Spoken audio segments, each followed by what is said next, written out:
Gotcha. Thank you, Corinne. Is this Supreme Court proposal just an election year gambit? I will say this. I think if you read the Washington Post op-ed that the president put out yesterday, if you listen to his speech, he was reacting to what SCOTUS has been doing over the past, not just past couple of weeks, but certainly the last 2 years, starting from Dobbs and so many other important decisions that have come out of the Supreme Court. The Dobbs decision certainly was something that we talked about just 2 years ago, and he had a commission to take a look at the Supreme Court. He certainly appreciated the commission and what they did and the work that they've done. But when you have, a Supreme Court, and the president actually gave examples, right, of what the decision of immunity that they made recently, what that means for the president of the United States, and what we're seeing right now is not normal. And majority of Americans agree with us, right? What we're seeing that the Supreme Court is not normal. And the president spoke to that at length. He went to the LBJ library because of the historic nature of that library, the 60th anniversary of the Civil Rights Act, and there's so much here that's at stake, and so that's why he wanted to do this. This is about the right thing to do. This is about meeting the moment that we're in. This is about reacting to what the SCOTUS did. He said in his op-ed, American democracy is founded on the rule of law. No one, not the president, not the Supreme Court, are above the law. And in the wake of the Supreme Court ruling, for example, it grants presidents immunity for crimes committed in office and gut fundamental freedoms recognized for more than 50 years. And so he wanted to take action on that. And, but why would he not then read in top Democrats, including the Senate Judiciary Chair, about this effort? Here's the thing. Majority of Americans want to see this. They want to see some form of reform.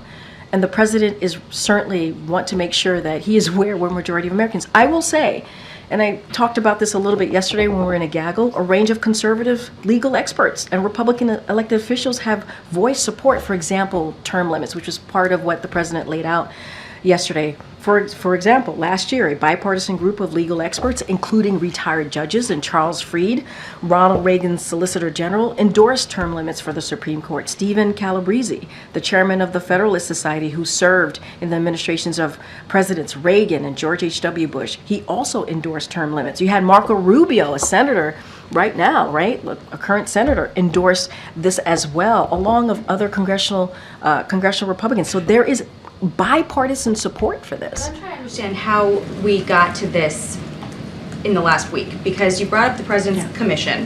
His commission also found on term limits that a statutory change for term limits, for instance, would be inherently unstable, underscored constitutional doubts, said that the composition would generate greater uncertainty and distress. The president himself, on the campaign trail in 2020, said about term limits, presidents come and go, Supreme Court justices stay for generations.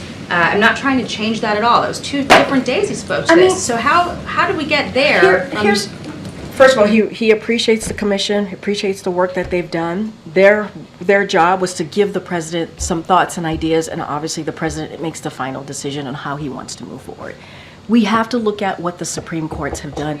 Wait. That was 2021. You gotta let me answer the question. I'm not done. Let me finish the question. In the past several weeks, the actions that the Supreme Court has taken in undermining democracy and the rule of law, that's important.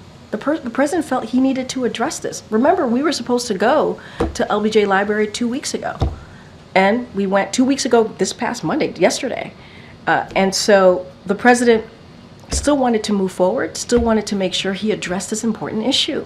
I mean, just a few weeks. These past endorsing eliminating the filibuster then? I mean, look, he laid out the 3 ways that he wants to move forward. We're going to have hopefully a healthy debate with Congress on what this is going to look like. This is going to be legislation that we want to move forward with.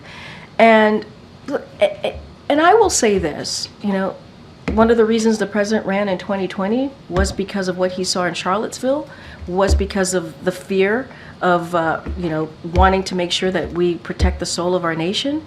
That was part of it. And just look at what's happened the last several years and the actions that the Supreme Court has taken.